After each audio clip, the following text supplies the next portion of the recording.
You have to build your appreciation for your spiritual life. It's something you have to foster. My dad gave me two beautiful trees, and they're in my office right now, and you could check them out. And I have to take care of those trees every day. I have to water them. I have to make sure they're looking good. They're kept in a small place to keep them the same size, and I have to love those trees in a sense. And your spiritual life is a lot like that. You have to foster it, you have to water it, you have to build it up. And without it, without these opportunities to sing and to appreciate what we've been given and to glorify God, well, your spiritual life would be like a plant that's not watered. It would start to wither and it would get old. And we're just so thankful that you guys are here to do that with us.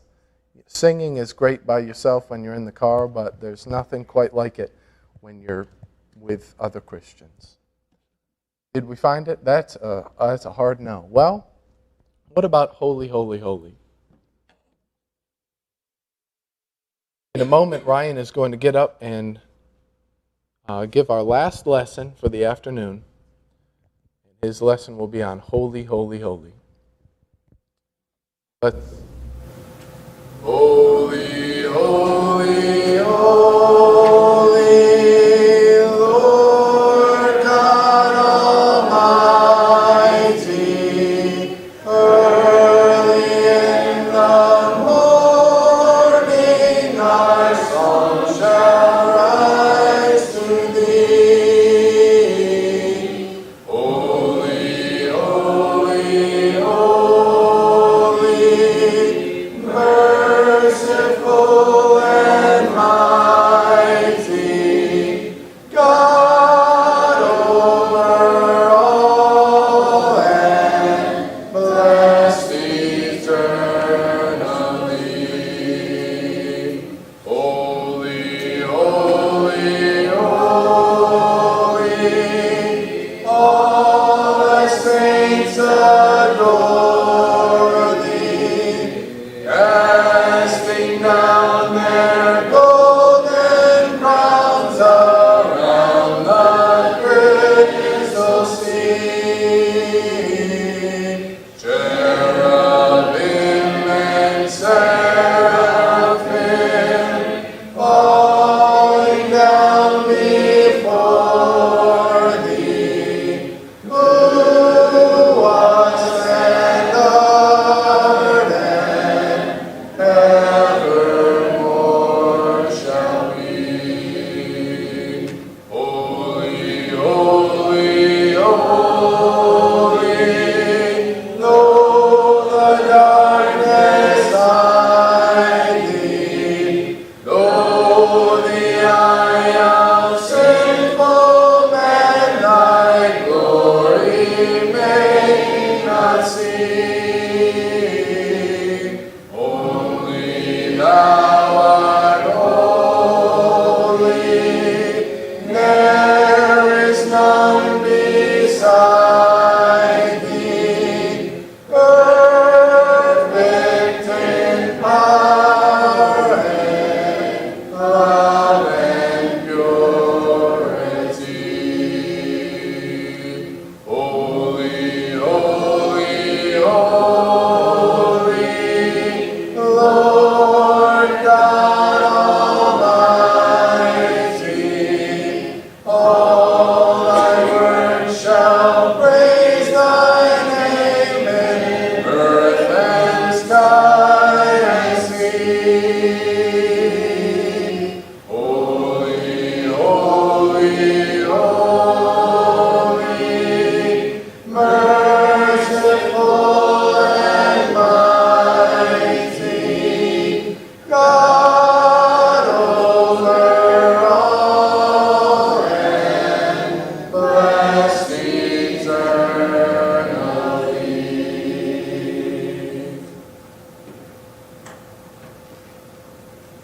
Our next speaker is, what can be said about our next speaker that hasn't already been said? He has been described as indescribable. He has been known as the unknowable. He's been thought of as unthinkable.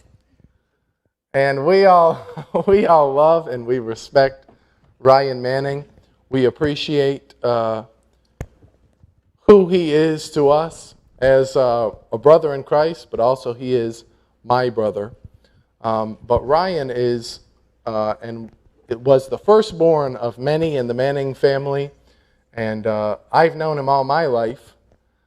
So maybe one of these days you'll know him as long as I've known him. Probably not.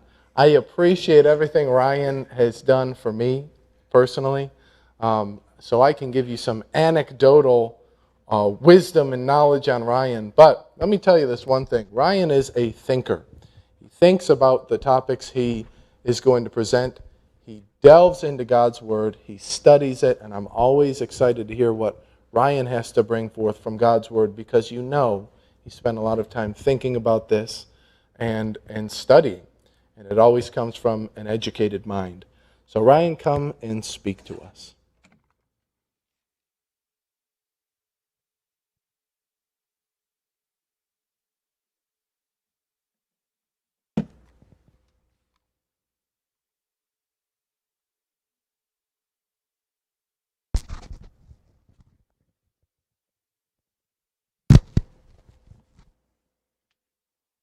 Okay. Known as the unknowable. I don't know about that. So,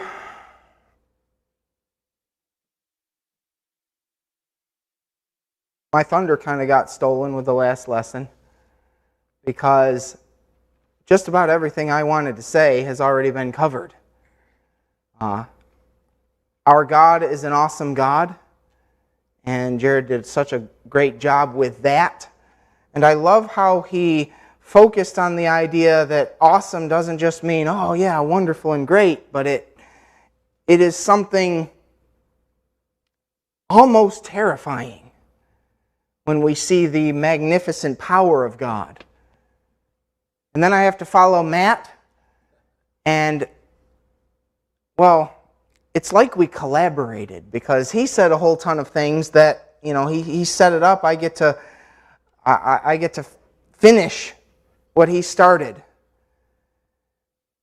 In Isaiah chapter 6, we have the vision that the prophet has. It says, in the year that King Uzziah died, I saw also the Lord sitting upon a throne, high and lifted up, and his train filled the temple. Above it stood the seraphim. Each one had 6 wings. With 2 he covered his face. With 2 he covered his feet. With 2 he did fly. One cried unto another, and here's where we get the title of this lesson. One cried unto another and said, Holy, holy, holy is the Lord of hosts. The whole earth is full of his glory. And the posts of the door moved at the voice of him that cried, and the house was filled with smoke. Then I said, Woe is me, for I am undone, because I'm a man of unclean lips, and I dwell in the midst of a people of unclean lips. For my eyes have seen the King, the Lord of hosts. Then one of the seraphim flew unto me, having a live coal in his hand, which he'd taken with the tongs from off the altar. And he laid it upon my mouth and said, Lo, this has touched thy lips. Thine iniquity is taken away, and thy sin purged. And I heard the voice of the Lord saying, Whom shall I send, and who will go for us? Then I said, Here am I, send me. God commissions a prophet. And, well, I feel a little jealous of Isaiah, because I can only go into that throne room by reading. I can use my imagination to think of what Isaiah might have saw, what he might have experienced, but it's not going to have necessarily the same impact that Isaiah felt. The awesome power there in the temple. He knew the temple. He was a prophet of God. But to see a vision with God himself in the temple, the seraphim, a class of angel only mentioned here, flying about, proclaiming the holiness of God. I want us to look at this holiness of God, and like any practiced preacher, I've decided to make my lesson 3 points. And, well, I'm a lazy preacher. I am. So my 3 points. First one is holy.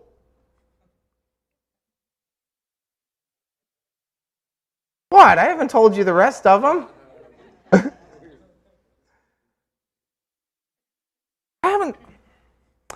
First one is holy. What does it mean to be holy? We won't spend much time on this, but we need to understand when the seraphim are crying out, "Holy, holy, holy is the Lord." The word holy means set apart, pure, designated for a specific purpose in some occasions, sanctified. The term in Scripture, the term sanctified and the term holy, both of those terms come from the same word. They're just used. Holy's an adjective. Sanctified or sanctify is a verb. So when you sanctify something, what are you doing? Well, you're making it holy. And we're going to see that in some of the Scriptures. We'll see God saying, "I will be sanctified." Well, what does that mean? I want you to know that I am holy, he says. So the word sanctified and the word holy are essentially the same thing. God is set apart. He is not like this world. He's not like humankind. For example, if you look over in Isaiah 55, it says, the way we think and the way God thinks, those two ways are so different that it's like what? Yeah, we think we're like down here on the earth. God is up here in heaven. And we saw that with what Jared said. He's so far above the earth. Heaven is his throne and earth is his footstool. So we're down here on the footstool of God. That's how far above us he is. And that's his holiness. He's above us not just because he's more powerful than us, but he's above us because of the way that he thinks. Because of his moral purity. And that's so different from the way we think and from the way we act. What was that we heard earlier today about how all of us have sinned? God is so far above us in his glory. And I want to tie something to what we learned about glory a little later. If I don't forget. Sometimes I do that. But I want us to think about the glory of God related to his holiness. God is holy. And when the angels sang out for Isaiah to hear, they didn't just say, "Holy is the Lord." What did they say? Holy, holy, holy. There's a threefold repetition there. What does that mean? What did that mean to the Hebrew mind? Because, this was written to Hebrews. They would understand what repeating something threefold meant. It meant he's the holiest. He is the most holy. God is, and there's ways of expressing this. Like, for example, when you hear the term King of Kings, what do you think? That's the best king, right? When you hear the book of the Bible, Song of Solomon, it starts out by saying the Song of Songs. What's that mean? It's the best song. Jesus is the King of Kings.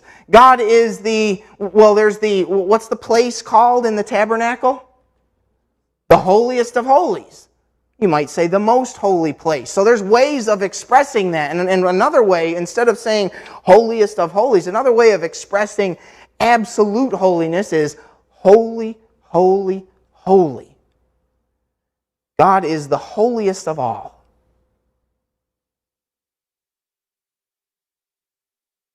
For my second point, my second point is holy. I told you I'm lazy. What does the holiness of God do to Isaiah? What does it do? Well, it forces Isaiah to look at and compare God's holiness with his own and with the people that he is among. And when he sees the holiness of God, he's not thinking, awesome. Y'all didn't do that for me. I never asked you to. I can't do that. We're not thinking, awesome. What are we thinking? Or what is Isaiah thinking? He's thinking, oh no. He says, woe is me. Woe is me, for I am undone, because I am a man of unclean lips. I dwell in the midst of a people of unclean lips, for my eyes have seen the King, the Lord of hosts.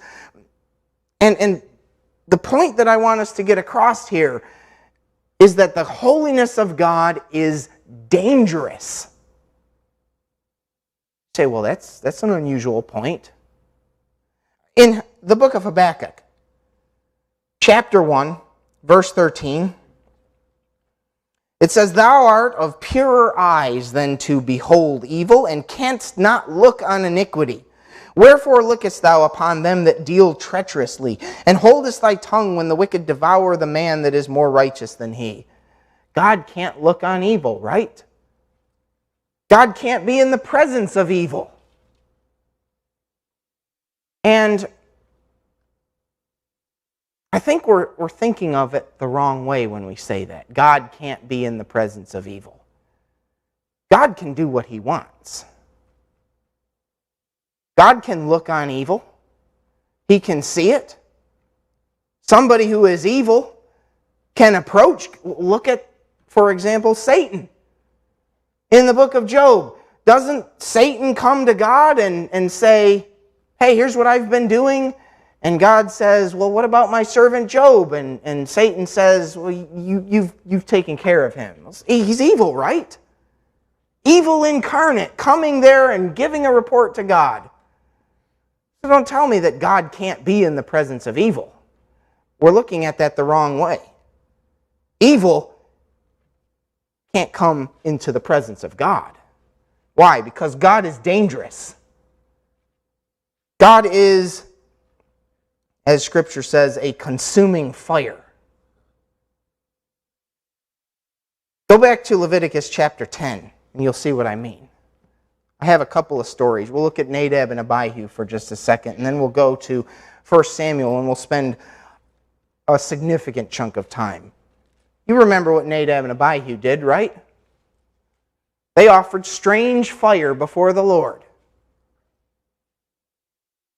It says, Nadab and Abihu, the sons of Aaron. Aaron's the high priest, so Nadab and Abihu are high-ranking priests in this fledgling government, in this fledgling religion that God has created. They're pretty high-ranking. They go into the holy place. It says they take either of them his censer, put fire therein, put incense thereon, and offered strange fire before the Lord, which he commanded them not. And what happened? They got a slap on the hand and said, don't do it that way. No, what happened? It says there went out fire from the Lord, devoured them, and they died before the Lord.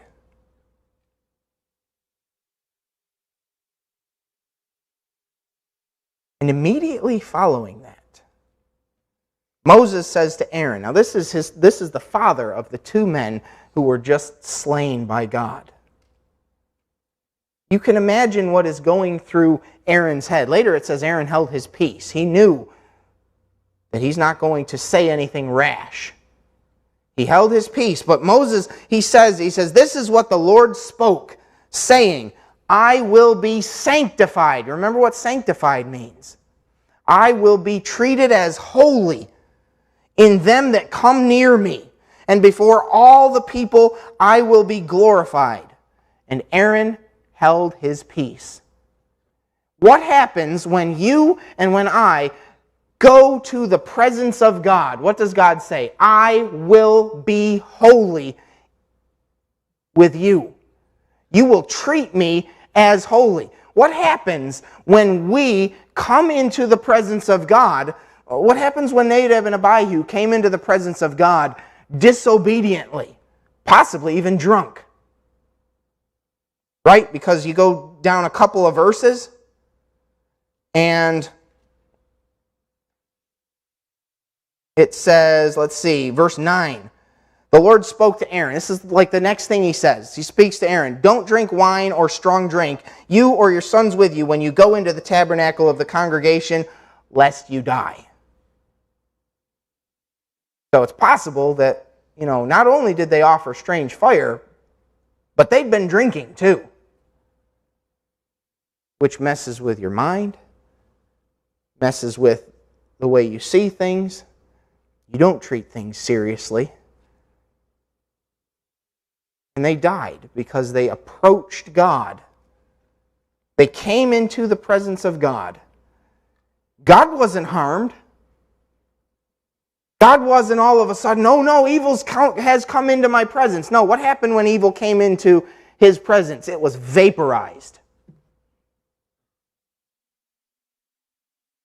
The holiness of God means not that God's going to take some sort of damage from evil, but if you try to come into his presence, bring your unholiness to him, what's it going to lead to?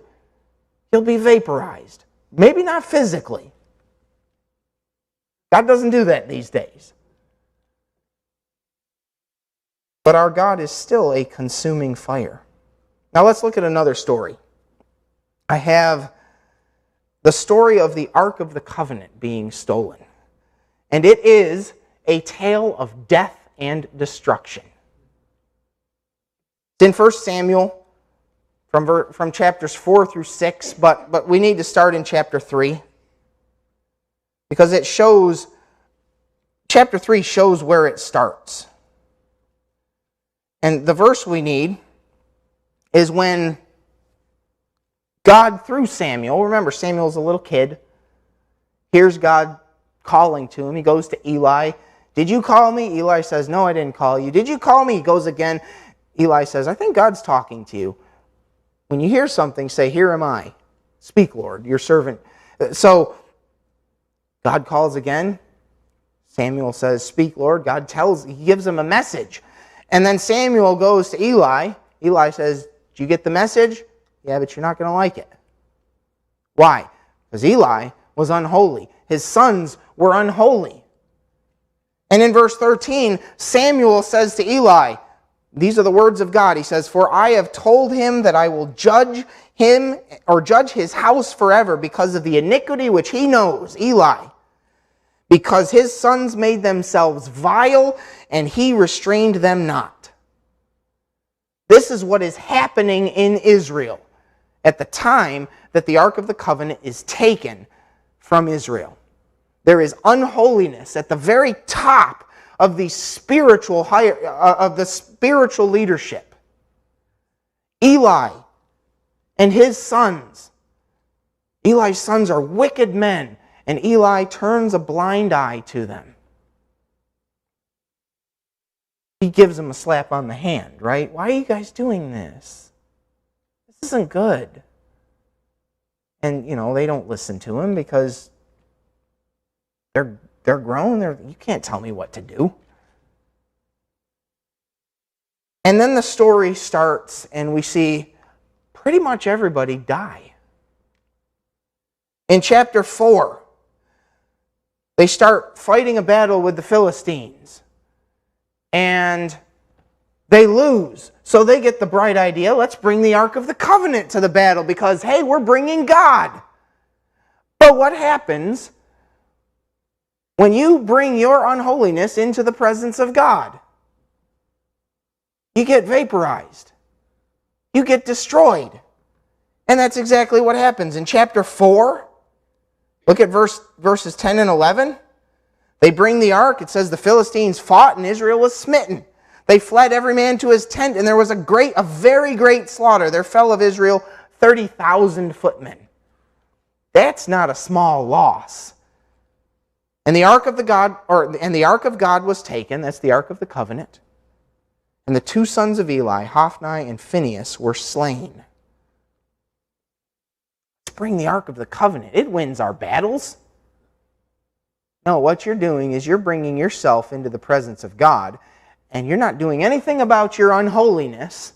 What did you think would happen? And then Eli, when he hears about it, he dies too.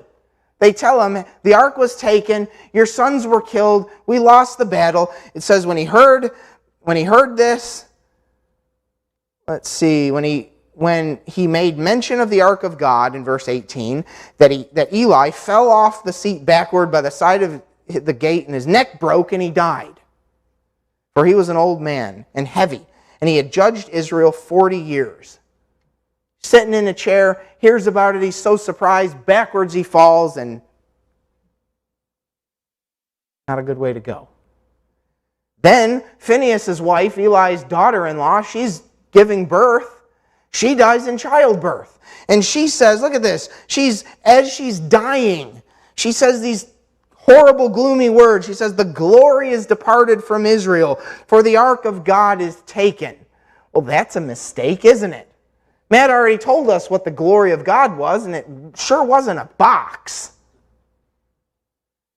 So here you have a bunch of unholy people thinking that they've got God in a box, bringing him into battle. Then it gets taken. Everybody starts dying.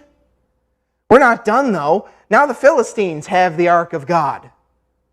And what's God going to do when the Philistines bring their unholy selves into God's presence? Now we understand that going into God's presence is not going close to a box.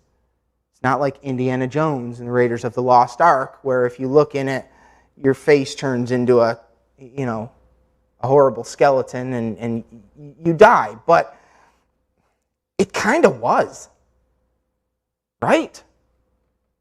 Maybe not as cinematically, but everybody coming into the presence of the ark dies because they're unholy. So the Philistines, what do? They take the ark in chapter 5 to the temple of Dagon, their god. Dagon, by the way, is a fish god. Remember when Jared talked about that great fish that Jonah was swallowed by? Well, it's the Hebrew words dog. Dog is fish, by the way. Dog is the Hebrew word for fish. Dog gadol, great fish, or fish great. They do things backwards sometimes. So Dagon, D-A-G, dog. Dagon is fish god. And, so Eli dies, Phinehas' wife dies, and then in verses 2 through 4 of chapter 5, you have the Philistine god, Dagon. Dagon doesn't die, because that would mean what? It had to be alive to die, but it was destroyed. This is a tale of death and destruction. Dagon was destroyed, so it falls over the first day, so they prop it back up. And there's the ark of God in the temple of Dagon. The next day, what happens? It says, when they arose early on the morrow morning, behold, Dagon was fallen upon the face to the ground before the ark of the Lord, bowing, right? The head of Dagon and both the palms of his hands were cut off from the threshold. Only, if you have a King James with italics, it'll say the stump of. It actually says only Dagon was left to him. Only the dog part, which means there's just a fishtail part of a statue there. Dagon was a statue, kind of looked like King Triton from The Little Mermaid. It was a fish with a fish body with a man's torso, hands, and a head with a crown. Right? It's the king from The Little Mermaid. So that everything was off except there's a stump of a fish. The hands, the head, bowing down to God. Why? Because obviously, you try to bring some unholy idol into the presence of God, what happens? It's left humiliated. Then the Philistines. And it says that they were smitten, they were destroyed. Verse 6 says the hand of the Lord was heavy on them of Ashdod, and he destroyed them and smote them with emerods. What in the world is an emerod? If you have a different version, it says tumors. Even Ashdod with the coasts thereof. So what did they do? They got rid of it. They sent it to Gath, another one of their cities. Guess what happened there? It was so after they had carried about, the hand of the Lord was against the city with a very great destruction. And he smote the men of the city, both small and great, and they had emerods in their secret parts. No, that's not what it means. It just means the tumors were deep. Deep enough to kill people. So what did they do? They sent the ark of God to Ekron, another one of their cities. Every place they send it, people die. By the hundreds, by the thousands. Why? Because they're wicked. They're worshiping an idol. They're unholy. And you have the ark of God there. The lesson is, better get yourself what God said, I will be sanctified by those who draw near to me. So the Philistines give it back. They don't even take it back. They put it on a cart with an ox, let the ox go, and say, well, maybe it'll take it home. And sure enough, the ox goes straight home. Well, because God's there driving. Of course it's going to go home. It goes to a place called Beth Shemesh. And the people of Beth Shemesh, if you look in chapter 6, well, they get killed too. Wait, I thought the ark is home. Well, yeah, but people were still unholy there. In verse 19, he smote the men of Beth Shemesh because they had looked into the ark of the Lord. There's the Indiana Jones moment. And he smote of the people 50,000 and 70 men. What is three score? A score is 20. 70 is 60. 70 is 70. So 50,070 men. The people lamented because the Lord had smitten many of the people with a great slaughter. They're not treating the ark of God as holy. They're not treating themselves as holy. They're just, oh, look, there's the box that God's in. Is he there? And they wonder why they're all killed. Even Uzzah. So you have Samuel is in charge right now. Samuel is told later, give us a king, and then there's Saul, and Saul reigns for 40 years. And then David is made king. And David, when he's king, he says, the Ark of the Covenant needs to come back. Because it's been sitting for decades and decades and decades. After this thing happened with Beth Shemesh, they just left it be. They moved it one more time, they put it at a place, and they just left it be. Because they didn't want any more people to die. They started getting the message. David finally says, let's bring the ark home. They start bringing the ark home, and there's Uzzah. They're transporting it on an ox cart, like they absolutely shouldn't do, right? You need the priests to carry it. It starts to fall. Uzzah reaches up his hand to steady it, and when he touches the ark, what happens? Boom! Dead. I told you, it's a tale of death and destruction. Notice what the men of Beth Shemesh said in 6:20. The men of Beth Shemesh said, who is able to stand before this holy Lord God? And to whom shall he go up from us? You go to chapter 10, And after, not chapter 10, chapter 7, the next chapter. It's been 20 years, and the people have been unholy this whole time, and Samuel finally says, get your act together. He spoke to all the house of Israel, saying, if you do return to the Lord with all your hearts, stop being unholy, return to the Lord with all your hearts, put away the strange gods and Ashtaroth from among you, prepare your hearts unto the Lord, and serve Him only, and He will deliver you out of the hand of the Philistines. It's that easy. All God wants is for us to be holy when we come into His presence. So my third and final point is holy. Because Isaiah looks at God and says, woe is to me, for I'm a man of unclean lips, what happens? He is cleansed. Because of the holiness of God, Isaiah is made holy. He recognizes his impurity. And there in Isaiah 6, the angel takes a coal from off the altar. Remember, this is a vision, so he's not going to get his mouth burned shut or something. It's a vision. The coal purifies his mouth. It cleanses it. It's symbolic. And he's told, you're clean, you're cleansed. You're made holy.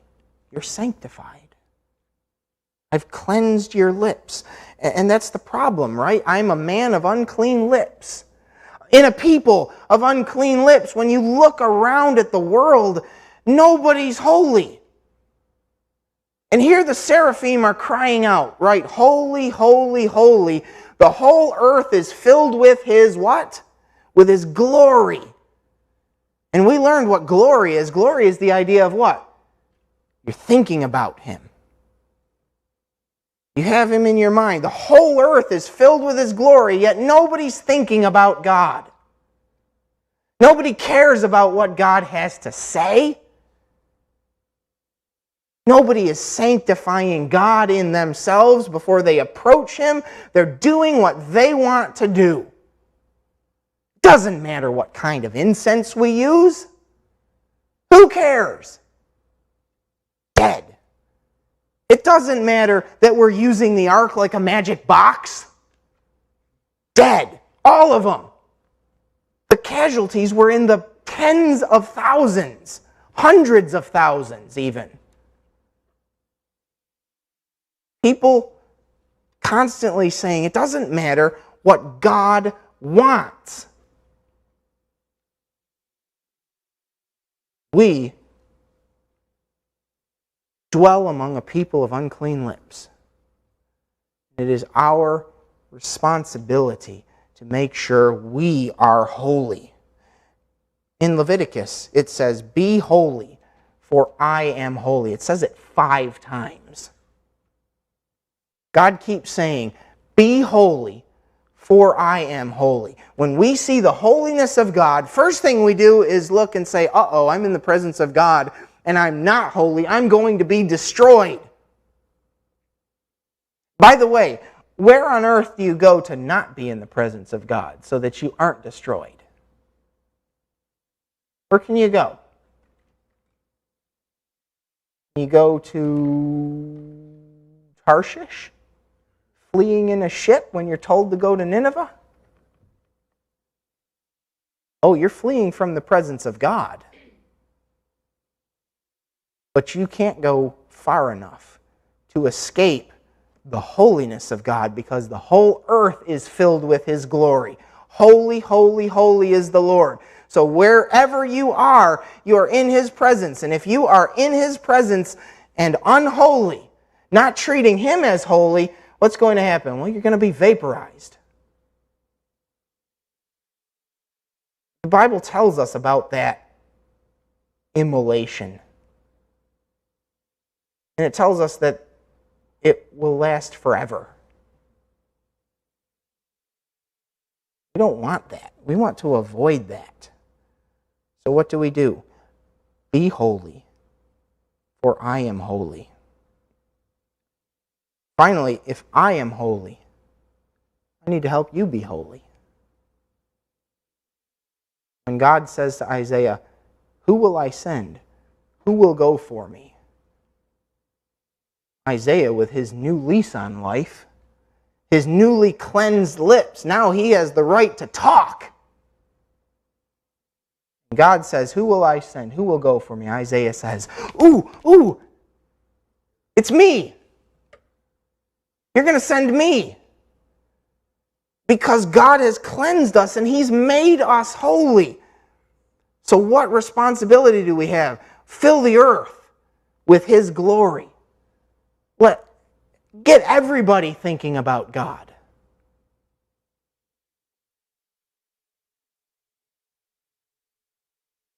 What a mission. You guys ready to do that? Better be.